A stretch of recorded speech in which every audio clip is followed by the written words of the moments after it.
Chúa con chịu, mà con chẳng đồng lòng mến Chúa thì sao?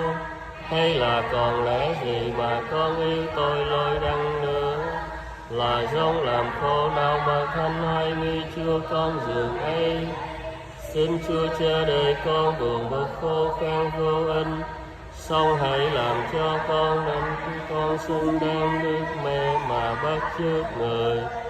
Đang nói gót theo chân Chúa cho đến trên núi Văn là bằng lòng chi mọi sự không khó vì Chúa cho đến trên, cùng cho con đang lòng thông hối và kính mến Chúa cho đến trọn đời.